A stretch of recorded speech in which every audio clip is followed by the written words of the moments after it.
The arrival of the unknown. It started with a sound, faint, rhythmic, and utterly alien. Deep within the cold void of space, Earth's most powerful satellites picked up a signal unlike anything ever detected before. The scientists at the Global Deep Space Observatory stared at their monitors, stunned. The signal was no random noise. It carried patterns, mathematical sequences, and a language no one on Earth had ever seen. Dr. Elena Carter, a renowned astrophysicist, leaned closer to the screen, her heart pounding. This is intelligent," she whispered, her voice trembling with both fear and excitement. The room buzzed with activity as the team scrambled to analyze the signal, decoding fragments that seemed to repeat like a greeting. Within hours, the news spread across the globe. "First contact," the headlines screamed. People gathered around televisions, phones, and radios, their hearts filled with curiosity and dread. Was humanity finally about to meet beings from another world? 3 days later, the signal stopped, but the silence did not last long. It was a bright afternoon when the sky over the Pacific Ocean turned dark. The clouds didn't roll in gradually. They appeared as if drawn by an invisible hand.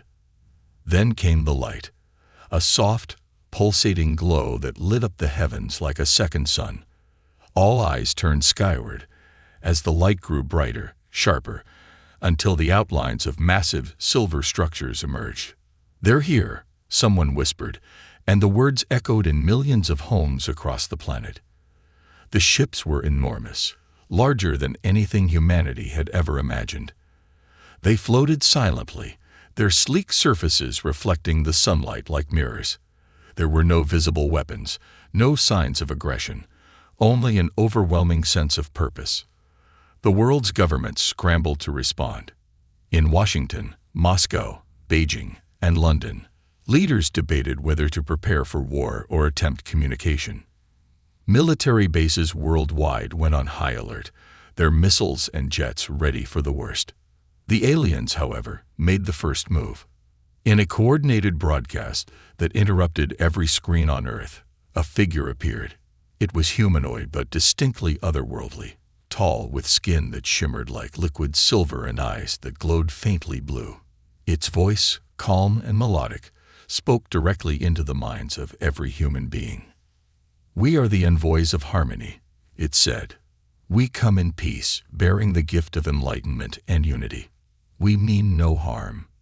The message was simple yet profound. The envoys explained that they had been observing humanity for centuries, waiting for the right moment to make contact. They claimed their mission was to guide civilizations away from destruction, to show them the path of peace and progress. But not everyone was convinced. In a secure military bunker beneath Washington, General Marcus Steele slammed his fist on the table. "It's a trick," he growled. "No species comes all this way just to hand out free gifts. They want something, and I'll be damned if we let them take it." Across the table, Dr. Carter stood her ground. "We can't assume hostility, General. They've made no aggressive moves. What if this is humanity's chance to rise above our petty conflicts?" Steele sneered. "And what if it's a trap? You're willing to gamble the fate of the human race on blind trust?" The debate raged on, mirroring the arguments taking place in living rooms and cafes worldwide. Fear clashed with hope, skepticism with wonder. Meanwhile, the envoy ships remained silent, hovering in the skies like guardians or invaders. Days turned into weeks, and the tension only grew. Reports of strange phenomena began to surface. Energy readings spiking near the alien ships, crops growing at an accelerated rate, polluted rivers becoming crystal clear. Some saw these as signs of goodwill, while others feared they were experiments. On a quiet evening in Tokyo, an elderly monk spoke to a crowd gathered outside a temple. "They come as mirrors," he said, his voice calm. "What we see in them is what we carry in our hearts. If we fear war, we may create it ourselves." His words resonated with some, but were dismissed by others. Humanity, it seemed, was at war with itself even before the aliens arrived. Then, without warning, the global defense network detected something alarming. Around the alien ships, strange energy fields began to form, invisible to the naked eye, but pulsing with immense power. The fields were unlike anything human science could explain, and their purpose was unclear. In a secret meeting, world leaders debated their options. Should they attack now, while the aliens seemed unprepared, or wait and risk losing the chance to defend themselves? President Clark of the United States looked around the room, his face pale. "We're standing on the edge of history," he said. "One wrong move, and we could doom ourselves. But if we do nothing, will we regret it?" The world held its breath as humanity faced the unknown. Above them, the alien ships floated in silence, their energy fields pulsing steadily. The envoys made no further attempts to communicate, as if waiting for humanity to make the next move. And then, on the 21st day, the energy spikes reached a peak. Across the globe, every screen went black for a moment before displaying a single message in every language. "War machines blind the heart. Will you see before it is too late?" The message sent chills down spines. What did it mean? What were the envoys trying to warn them about? And most importantly, how would humanity respond? As the world braced for what was to come, one thing was certain. Peace had collided with humanity's fear, and the impact would shape the future of the Earth forever. The offer of peace. The alien ships hovered silently above Earth's major cities like celestial guardians. Their presence was both a promise and a warning. No one dared to make a move, but the tension was palpable. Humanity stood at a crossroads, unsure whether to trust these otherworldly visitors or prepare for the worst. 3 days after their cryptic message, the envoys of harmony made their next move. In the middle of Times Square, New York, the air shimmered like heat waves on asphalt. Crowds gathered, holding their breath as the shimmer coalesced into a figure. It was one of the envoys, tall and graceful, its silver skin catching the sunlight like molten metal. Its presence radiated calm, but its glowing blue eyes betrayed an ancient sadness.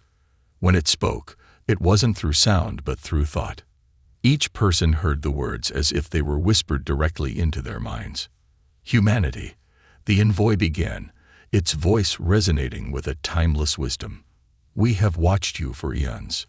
Your potential is extraordinary, but your path is fractured by war, division, and fear.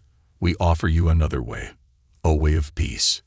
The crowd was frozen in awe, phones and cameras raised but forgotten as they hum on every word. "We have brought tools to heal your planet," the envoy continued. "To end disease, hunger, and suffering. To restore balance to the world you have scared. But to embrace this gift, you must let go of the machines of war." The news spread like wildfire. Within hours, the envoys appeared in other cities: Paris, Cairo, Beijing, Sydney, delivering the same message. Their offer was simple yet revolutionary: disarm completely, dismantle all weapons, and unify as one species. In return, the envoys promised to share technology that could solve humanity's greatest challenges. The proposal sparked fierce debate across the globe. In Geneva, the United Nations held an emergency session. Delegates from every nation argued passionately, their voices echoing through the Grand Chamber. "They ask for too much," thundered General Viktor Ivanov of Russia. "How can we trust them when we don't even understand them? What if this is a ploy to render us defenseless?" Opposing him was Ambassador Leila Hassan of Kenya, her voice steady but impassioned. "What if it's not? What if this is our chance to rise above our past and become something greater? Are we so blinded by fear that we throw away hope?" The room erupted into chaos as delegates shouted over one another. Meanwhile, the world outside watched anxiously, wondering what decision their leaders would make. Not everyone waited for government approval. Across the globe, grassroots movements began calling for disarmament. In small towns and big cities, people marched with signs that read, "Choose peace," and "One planet, one future." For the first time in decades, people from all walks of life united under a common cause. But not everyone was swayed. In hidden corners of the world, shadowy factions prepared for war. Rogue generals, convinced the envoys were invaders, began mobilizing secret arsenals. They saw the offer not as a gift but as an ultimatum, an act of control disguised as kindness. In a heavily fortified base beneath the Rocky Mountains, General Marcus Steele addressed a group of top military officials. "We've uncovered something disturbing," he began, gesturing to a holographic display of the alien ships. "Our scans show energy spikes emanating from their vessels. We believe they're building something. Terraforming, maybe. If we give up our weapons now, we might be handing them the keys to our planet. But their actions so far have been peaceful," a young colonel interjected. "Peace is a strategy," Steele snapped. "And we're not falling for it." As Steele outlined a covert operation to sabotage the alien ships, one officer, Captain Jenna Morales, hesitated. She'd seen the envoys up close when they appeared in Los Angeles, and something about them felt genuine. Could they really be here to help? Or was Steele right? Was this the calm before the storm? While the military plotted, strange occurrences continued. In Brazil's Amazon rainforest, entire sections of dead vegetation came back to life overnight, their colors vibrant and their growth accelerated. In polluted cities like Delhi and Beijing, the air cleared as if scrubbed clean by invisible hands. These acts seemed miraculous, yet they deepened the divide. On social media, a video went viral. A child in Lagos, Nigeria, holding a flower that had sprouted in barren soil. "They're fixing the earth," the child said, her voice filled with wonder. "Why can't we let them?" The video sparked hope in millions, but also skepticism in others. Some called it propaganda. Others demanded answers.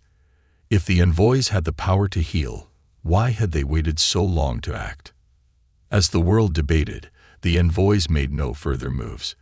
Their ships remained in the skies, silent and unmoving, as if waiting for humanity to decide its own fate. But their silence was not inactivity.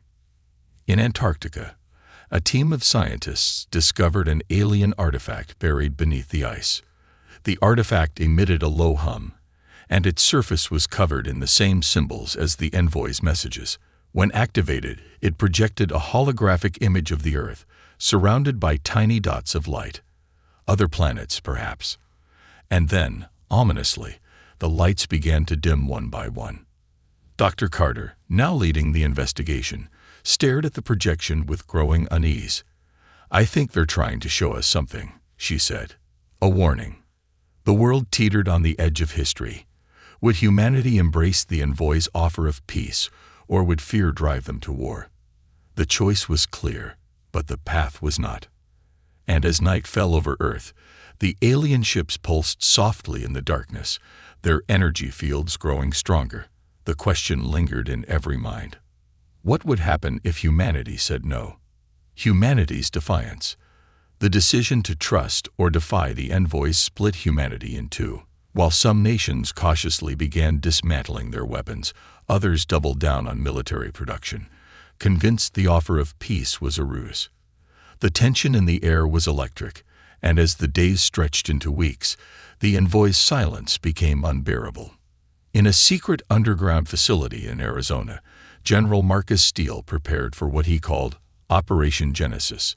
Before him, a holographic map displayed the positions of the alien ships. His team of scientists and military experts worked tirelessly, developing experimental weapons designed to exploit the few weaknesses they'd identified in the envoys' energy fields. "This isn't just about survival," Steele said, addressing his assembled officers. "It's about freedom. If we let them dictate the terms, humanity becomes a slave to their peace." Nearby, Captain Jenna Morales, now part of Steele's inner circle, listened in silence. She had her doubts about the mission, but her loyalty to her comrades kept her from speaking out. Still, the images of the envoys' peaceful gestures haunted her. Were they really invaders, or was Steele's paranoia blinding him to the truth? In the public sphere, protests erupted as the First Nations began to disarm. In Paris, a group of civilians chained themselves to a weapons stockpile. chanting, "No peace without proof." In contrast, in Cape Town, thousands celebrated as the government announced plans to dismantle its nuclear arsenal. The global divide grew wider with each passing day. Political alliances fractured, and rumors of secret coalitions against the envoys spread like wildfire. The world was no longer just on the brink of alien confrontation. It was teetering on the edge of civil war. Meanwhile, in a remote laboratory in Switzerland, Dr. Elena Carter and her team continued studying the artifact discovered in Antarctica. The holographic projection of dimming lights had become more complex, showing unfamiliar star systems and symbols. One pattern repeated frequently: a triangle encircled by 3 glowing dots. Dr. Carter's team theorized that the triangle represented Earth, and the dots symbolized the envoy ships. But what's the message? Carter mused aloud. Are they protecting us? Warning us? Or something worse? Their breakthrough came when a young linguist on her team, Ravi Patel, discovered an alarming correlation between the artifact's symbols and ancient Earth languages. This one, Ravi said, pointing to a jagged symbol, is almost identical to a glyph found in Mesopotamian ruins. It translates roughly to extinction. A chill ran through the room. If the envoys were warning humanity, what were they warning them about? And why had those symbols existed on Earth long before the aliens arrived? The turning point came when Steele's operation moved into action. His team launched a small, unmanned drone outfitted with a prototype weapon designed to disable one of the alien ships. The drone flew undetected, bypassing the alien energy fields through sheer technological ingenuity. As it reached the ship's surface, it released its payload, a pulse that disrupted the alien ship's energy field for a fraction of a second. The result was immediate and catastrophic. The alien ship didn't explode. It shimmered violently before vanishing in an instant, leaving behind only a faint outline in the sky. For a moment, the world seemed to stand still. In Times Square, where one of the alien ships had hovered, people gasped as the massive vessel disappeared. The envoy standing beneath it, who had remained a silent figure of peace, collapsed to its knees. Its glowing blue eyes dimmed, and its silver skin dulled to a lifeless gray. The retaliation was swift but unexpected. The remaining alien ships released a low-frequency pulse that echoed across the planet. It wasn't an attack, it was a signal. Instantly, humanity's satellites, communication systems, and power grids flickered, many going offline completely. But it wasn't just technology that reacted. Across the world, human-built weapons, from tanks to handguns, began to malfunction. In military bases, bombs deactivated as if by an unseen hand. For all of Steele's efforts, humanity's greatest arsenal was rendered useless in minutes. In the midst of the chaos, the envoys spoke again. "You have broken trust," their message declared, this time projected not only to minds, but into the very air itself, vibrating through every city and village. "We did not come to destroy, but we will not allow harm to the harmony we have cultivated across countless worlds. Your defiance brings consequences." In the Oval Office, President Clark faced a grim decision. With most of the military crippled, the United States was effectively defenseless. Advisors argued heatedly around him. "We have to surrender," one shouted. "We can't fight them now." "No," another countered. "We can negotiate. Show them we're not all hostile." Clark held up a hand, silencing the room. His decision came swiftly. "Send out a global broadcast," he said. "We need to speak to the people and the envoys." As the president's message went live, humanity held its collective breath. Clark stood before a camera, his face lined with exhaustion and determination. "To the people of Earth, and to the envoys," he began, "we stand at a pivotal moment in history, a moment where fear threatens to overshadow hope. But I believe we are better than our mistakes." He paused, choosing his next words carefully. "To the envoys, I ask for understanding. Humanity is flawed, yes, but we are also capable of greatness. Let us find a way forward together, not through force, but through trust. The envoys did not respond immediately. Their ships remained in the skies, silent and imposing, as if weighing humanity's plea. But as night fell across the globe, a new message appeared in the skies, projected in shimmering light. Trust cannot be given, it must be earned. Prepare for what comes next. As the world stared up at the message, uncertainty gripped every heart. What did the envoys mean? What would they do now? And most importantly, what had humanity unleashed by defying them? The uneasy calm before the storm had ended. Humanity's greatest test was about to begin. The first clash. The world held its breath as the envoy's ominous message lingered in the skies. Prepare for what comes next. The words glowed faintly, burning into the night like a warning from the heavens.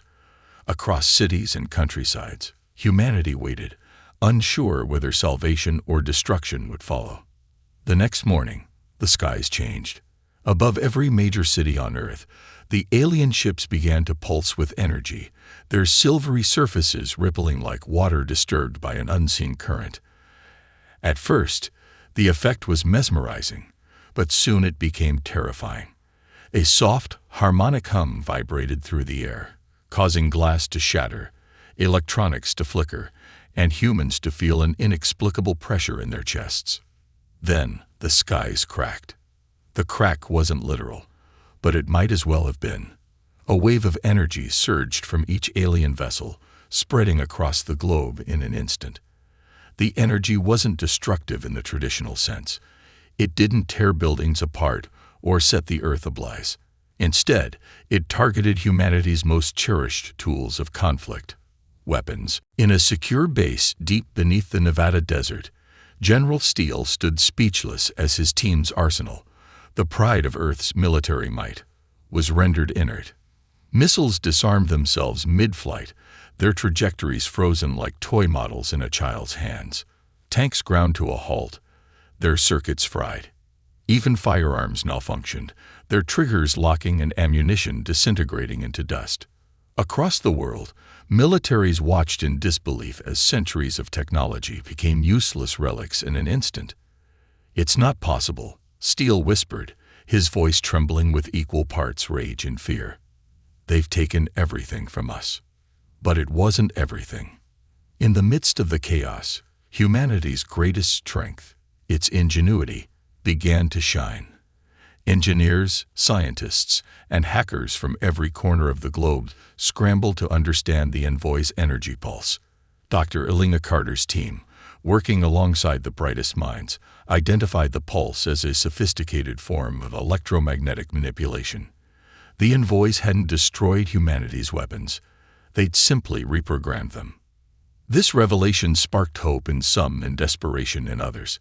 Steele and his shadowy coalition believed they could outsmart the aliens by creating analog weapons immune to electromagnetic interference. His team began to work in secrecy, crafting crude but effective tools of war: chemical explosives, projectile-based artillery, and even sharpened blades. "Let's see them disarm these," Steele muttered as he inspected a prototype mortar shell. Meanwhile, the envoy's next move shocked the world. In select cities, Tokyo, Rio de Janeiro, Berlin, they deployed structures unlike anything Earth had seen before. These towering constructs, made of a translucent material that shimmered with an inner light, descended gently from the alien ships and embedded themselves into the ground. They emitted a low hum, and within hours, vegetation began to bloom around them. Trees sprouted in urban landscapes, rivers turned pristine, and the air grew fresher. The media dubbed them harmonic towers, and they quickly became the center of attention. While some celebrated the apparent healing of Earth, others saw it as an act of control.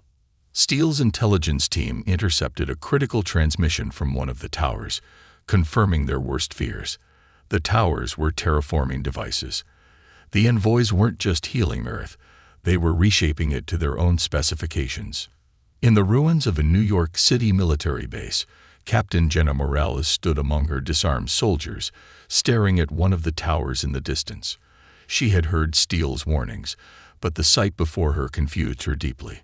The once polluted Hudson River now sparkled with crystal-clear water, and children who had grown up with asthma were breathing freely for the first time. Yet, deep down, she couldn't shake the nagging question. What's the cost of this so-called peace? Her doubts intensified when she was approached by a group of civilians claiming to represent an underground resistance. They called themselves the Keepers, and they had uncovered something disturbing. The Keepers presented Jenna with grainy footage taken near one of the harmonic towers. The video showed strange, luminous beings emerging from the base of the structure, smaller versions of the envoys. These beings moved with eerie precision, collecting samples of Earth's soil, water, and even human DNA. "They're not just terraforming," said one of the Keepers, a young biologist named Claire. "They're studying us, preparing for something." Jenna felt a chill. "What do you mean?" Claire hesitated, then showed Jenna another piece of footage. This one far more disturbing. It depicted a village in rural India where one of the towers had gone active. The energy field emitted by the tower caused people nearby to collapse, their bodies paralyzed but alive. When the energy subsided, the people awoke unharmed but changed. Their eyes glowed faintly blue, just like the envoys. As the resistance gathered more evidence, the world's leaders struggled to maintain control. In an emergency broadcast, President Clark addressed the growing unrest. "We face an unprecedented challenge," he said, his voice steady but heavy with the weight of uncertainty.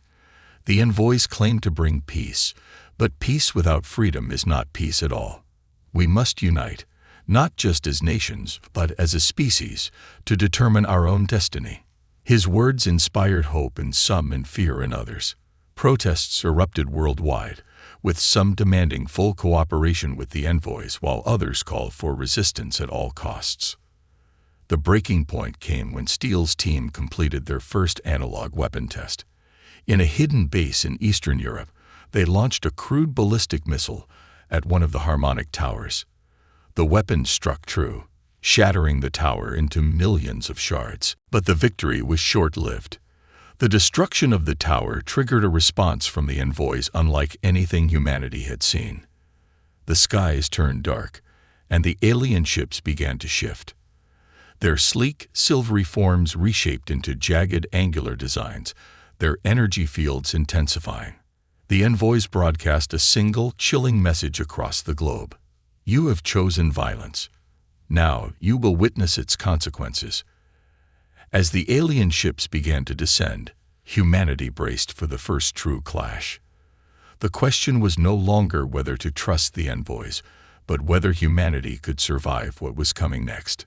And in the shadows of a fractured world, the line between resistance and survival began to blur. The resistance strikes. In the weeks following the destruction of the harmonic tower, the world was gripped by an uneasy silence. The alien ships no longer hovered passively in the skies. Their forms, once smooth and serene, had morphed into angular, menacing shapes. Their energy fields pulsed with a rhythm that felt more like a war drum than a heartbeat. Humanity knew. The envoys had been provoked, and now they were preparing for something far more deliberate.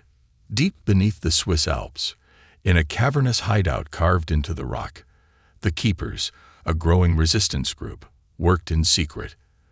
The group was a mix of scientists, hackers, and rogue military officers who believed the world's governments were either too slow or too cowardly to confront the envoys' true intentions.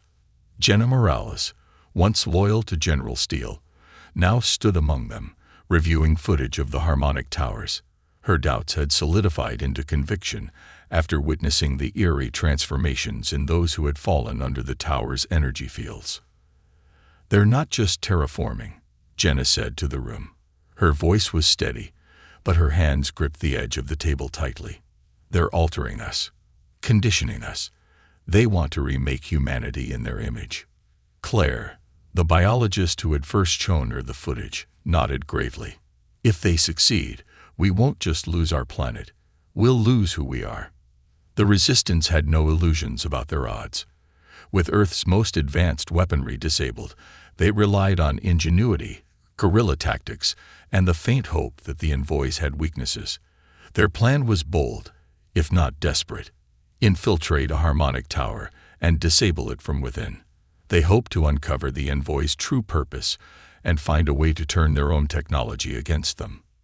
The mission team was small: Jenna, Claire, Ravi Patil, the linguist who had been studying the alien symbols, and a hardened ex-commando named Derek Voss, who carried the makeshift explosives they'd cobbled together in the hideout. The team's target was a tower in the heart of the Amazon rainforest.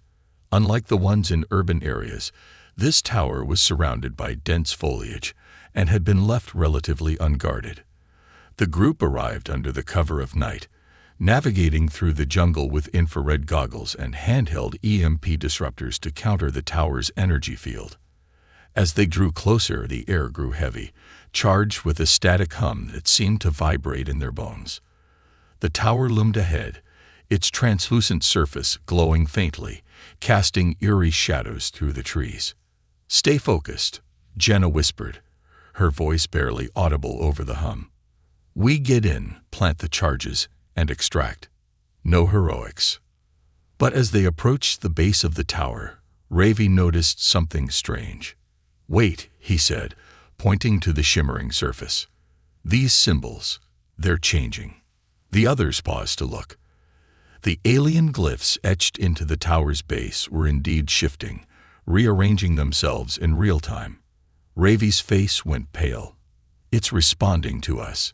It knows we're here." Inside the tower, the team was greeted by an otherworldly sight.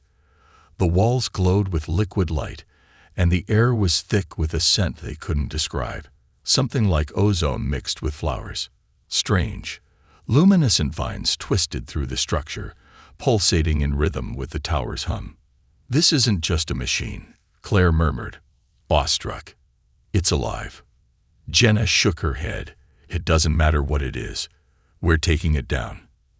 As they moved deeper, they discovered what could only be described as a control chamber. At its center was a pulsing orb of light, suspended in midair, radiating waves of energy that made their skin tingle. Ravi began scanning the glyphs that surrounded the orb, his fingers trembling. "This is incredible," he whispered. "The symbols, they're not just language. They're instructions. The envoys aren't just terraforming the Earth, they're programming it." "Programming it for what?" Derek demanded, setting the charges around the orb. Before Ravi could answer, the hum of the tower intensified, and the walls seemed to ripple like water. The orb flared brightly, and a voice, calm yet inescapably alien, filled the chamber. "You misunderstand us," it said. "We are not your enemy. Your destruction is not our goal." The team froze. The voice wasn't just heard, it was felt, vibrating through their minds and hearts. "Then why are you doing this?" Jenna shouted, her voice echoing in the chamber. "Why are you changing us? Changing our world?" The orb dimmed slightly, as if contemplating its response. "Your kind has reached a threshold. Your war machines endanger not just your planet, but the balance of life in this galaxy. We intervene only to preserve." Claire stepped forward, her fear giving way to defiance. "Preserve? By erasing who we are. By taking away our choice." The orb pulsed again. "Choice must be guided. Unchecked, it leads to chaos. You have seen this in your history." Jenna's jaw tightened. "We've made mistakes, yes. But those mistakes are ours to make. Humanity doesn't need saviors. It needs the chance to grow." The voice was silent for a long moment. Then, with a sudden flare, the orb spoke again. "If you choose defiance, you must face the consequences. Proceed, if that is your will." The team hesitated, the weight of the moment pressing down on them. Ravi looked at Jenna, his expression torn. "If we destroy this, we might be dooming ourselves. And if we don't," Jenna countered, "we're letting them decide who we become." Derek's voice cut through the tension. "Clock's ticking. Morales, what's it gonna be?" Jenna took a deep breath, her resolve hardening. "We fight." With that, Derek activated the charges, and the team bolted for the exit. Behind them, the orb began to crackle and surge, its light flickering wildly. As they emerged into the jungle, the tower erupted in a blinding flash of energy, sending shockwaves through the forest. But the victory was short-lived. As the team regrouped, the skies above them darkened. From the remaining alien ships, beams of light shot down, converging on the Amazon. In the distance, they could hear the low, resonant hum of the towers intensifying. The envoy's voice echoed once more, this time across the entire planet. "You have made your choice. Now, witness the cost of defiance." The air grew still, and then the first signs of retaliation appeared. Humanity's resistance had struck a blow, but it had also awakened the full force of the envoy's power. The first clash had only just begun. The hidden agenda. The destruction of the harmonic tower in the Amazon sent shockwaves across the globe, both figuratively and literally. The explosion, a brilliant flash of alien energy and human defiance, was visible from orbit. Humanity had struck back, but the cost of that strike loomed like an unspoken shadow. The skies, once occupied by the serene, silver vessels of the envoys, now churned with storm-like energy fields. The ships no longer glided silently, but rumbled with power, their forms jagged and pulsating like beasts awakened from slumber. Across Earth, people braced themselves for retribution. In Geneva, an emergency summit of world leaders convened. President Clark, his face lined with exhaustion, addressed the gathering. "We've crossed a line," he said. "The envoys offered us peace, but we responded with violence. Now, we're facing consequences we can't fully comprehend." Ambassador Layla Hassan, one of the few voices advocating for negotiation, leaned forward. "We must talk to them. Even now, there might be a chance to de-escalate." But General Marcus Steele, patched in via a secure channel, cut in sharply. "Talk to them. After they've rendered our weapons useless and turned our skies into their battleground. We need to fight back, harder and smarter." The room erupted in argument, reflecting the divide across humanity. Some still clung to the hope that peace was possible, while others prepared for an all-out war they knew they might not survive. Meanwhile, Jenna Morales and her resistance team had regrouped in an underground bunker in Brazil. The destruction of the tower had been a symbolic victory, but it had also revealed unsettling truths. Ravi Patel, the linguist, pored over data salvaged from the tower before its destruction. "I've translated more of their symbols," Ravi said, his voice unsteady. "And I think I understand their agenda. They're not just terraforming the planet. They're stabilizing it for a reason." "What reason?" Jenna pressed, her patience worn thin by the chaos surrounding them. Ravi hesitated, then displayed a holographic map of the galaxy. "Earth. Earth is on the edge of a region of space they call the Void Corridor. It's a volatile zone, one that draws in ancient, destructive forces. The envoys, they're not just here to reshape us. They're trying to make Earth a defensive outpost. They're fortifying it." "Against what?" Claire asked, her voice barely above a whisper. Ravi zoomed in on a section of the map, where a black void seemed to devour the stars around it. "Against them." The revelation hit the team like a thunderclap. The envoys weren't Earth's saviors or conquerors. They were its custodians, preparing it for an impending galactic threat. The Void Corridor, Ravi explained, was an interstellar anomaly that had destroyed entire civilizations in the past. The envoys believed Earth's war-driven society was ill-equipped to face what was coming. "But why not just tell us this?" Jenna asked, pacing the room. "Why cloak everything in mystery? Why take away our weapons instead of working with us?" Claire, ever the pragmatist, frowned. "Because they don't trust us. They see us as children playing with fire. And honestly, can you blame them?" Jenna stopped pacing. "So what do we do? Let them take over? Let them decide our future?" "No," Ravi said firmly. "But maybe there's a middle ground. If we can prove we're capable of standing with them, not against them, maybe we have a chance.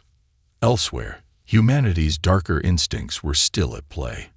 In a remote bunker in Siberia, Steele's rogue coalition had discovered a critical vulnerability in the envoy ships. The pulse that had deactivated Earth's weapons had left their own energy fields momentarily unstable. Steele's scientists worked day and night to develop a weapon that could exploit this weakness. They called it Project Tempest, a concentrated energy bomb designed to overload the alien ship systems. Steele believed it was humanity's last hope of survival. As the Resistance debated their next move, the envoys made theirs. Across the globe, the harmonic towers began emitting a new frequency. This time, the energy wasn't healing, it was suppressive. Entire regions fell silent as communication networks, power grids, and even basic electronics failed. And then came the awakenings. People who had been exposed to the tower's energy fields began to change. Their eyes glowed faintly blue, and they spoke in unison, echoing the envoy's message. You resist what you cannot comprehend. The void approaches, and your defiance weakens our chances of survival. Unite with us, or perish alone. The awakened became both a source of fear and hope. Some believed they were brainwashed, their free will stolen.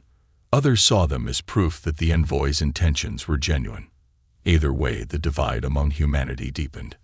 In one last desperate act, Jenna and her team decided to infiltrate an alien ship. If they could access its core, they might find a way to communicate directly with the envoys, or uncover more of their secrets.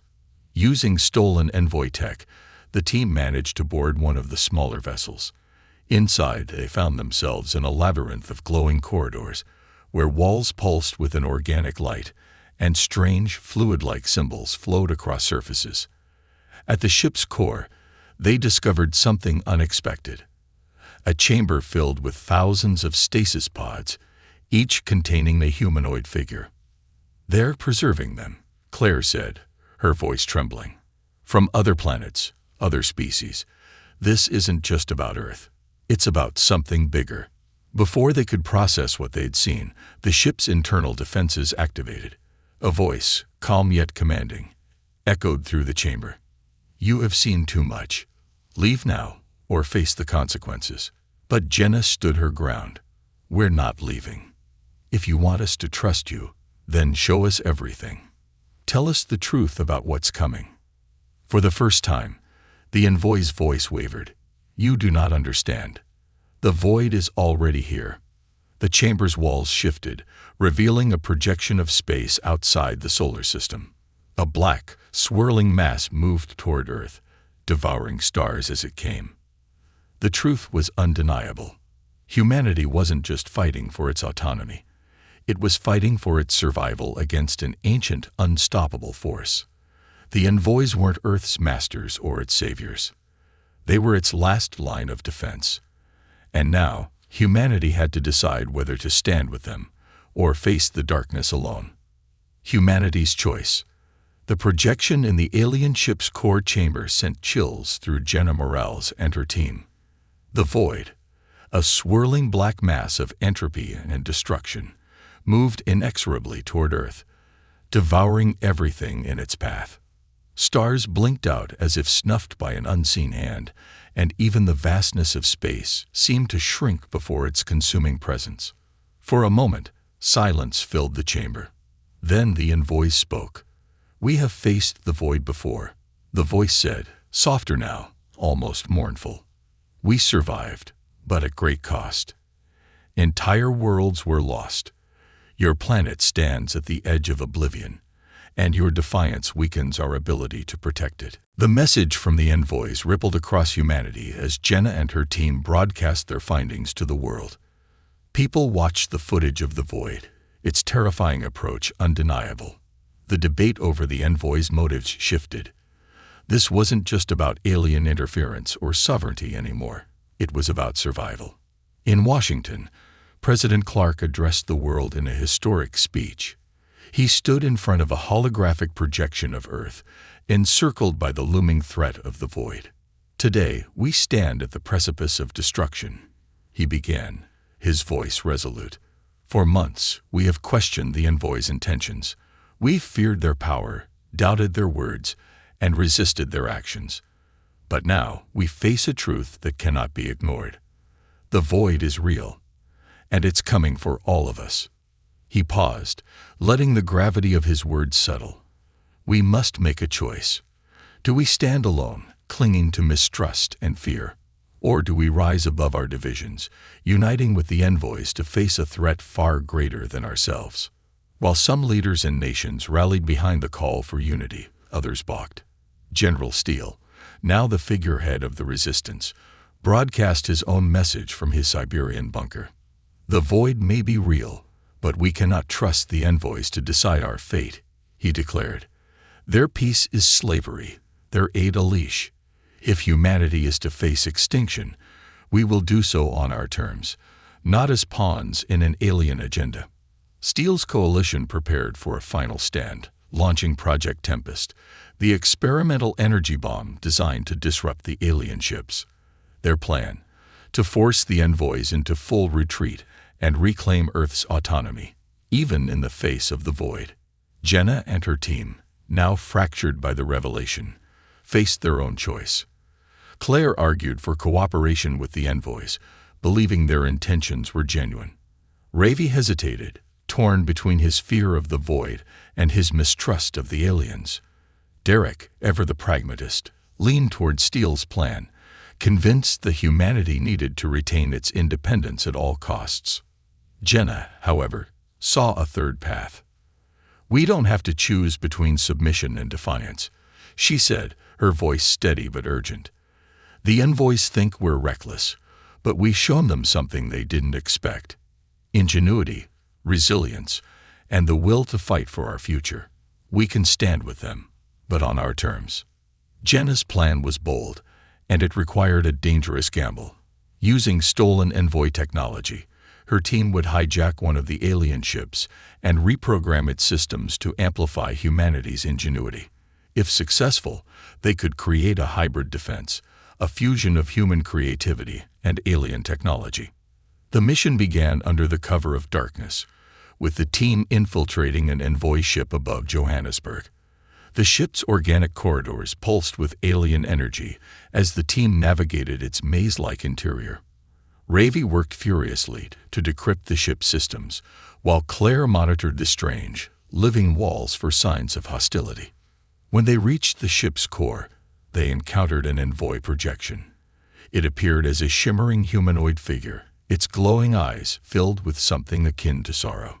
"You continue to defy us," it said, its voice both weary and firm. "You risk everything for the illusion of control." "We're not defying you," Jenna said, stepping forward. "We're proving that we deserve to stand with you, not as subjects, but as allies. Let us fight with you, not under you." The envoy's projection flickered, as if processing her words. "If you fail, the cost will be catastrophic." "And if we succeed," Jenna countered. The projection paused, then nodded faintly. "Then perhaps humanity is worthy of the future we envision." As Jenna's team activated the hybrid systems, Steele launched Project Tempest. The experimental energy bomb detonated near one of the envoy ships, destabilizing its energy field. The envoys responded immediately, deploying energy pulses that disabled Steele's forces. But as the pulses spread, they interacted with the hybrid technology aboard the hijacked ship. The result was unexpected: a cascade of energy that neutralized both the bomb's destructive effects and the envoy's suppressive field. For the first time, a balance was struck between human ingenuity and alien power. The void, now visible as a faint distortion in the night sky, began to encroach on the solar system. Humanity's hybrid defenses, powered by the combined forces of human and envoy technology, activated in unison. Massive energy fields formed around Earth, creating a barrier that shimmered like a second atmosphere. The battle against the void was unlike anything humanity had ever faced. The alien anomaly wasn't a physical enemy, but a force of entropy, erasing matter and energy in its path. The hybrid defenses, guided by both human creativity and envoy precision, adapted constantly, holding the void at bay. In the end, it was humanity's unpredictability that turned the tide. Steele, realizing the futility of resisting the envoys, redirected his remaining forces to aid the defense effort. Civilians across the globe joined in, contributing ideas, innovations, and resources in a desperate unified effort. The final moments of the battle were both triumphant and bittersweet. The void, unable to penetrate Earth's hybrid defenses, began to collapse in on itself. But the effort had cost humanity dearly. Entire regions were devastated, and countless lives were lost. As the skies cleared and the envoy ships returned to their original serene forms, a single message echoed across the globe. You have proven your worth. Together, we have preserved this world. Let it be the beginning of harmony, not the end of hope. In the aftermath, Earth began to rebuild, not as a collection of fractured nations, but as a unified species. The envoys, true to their word, shared their technology freely, offering guidance without imposing control. Humanity, having faced the brink of extinction, emerged stronger, wiser, and more determined to forge its own path. And as the first stars of the Void Corridor blinked back into existence, Jenna Morales stood beneath the restored sky, knowing that humanity had earned its place among the stars, not through submission, but through unity and courage.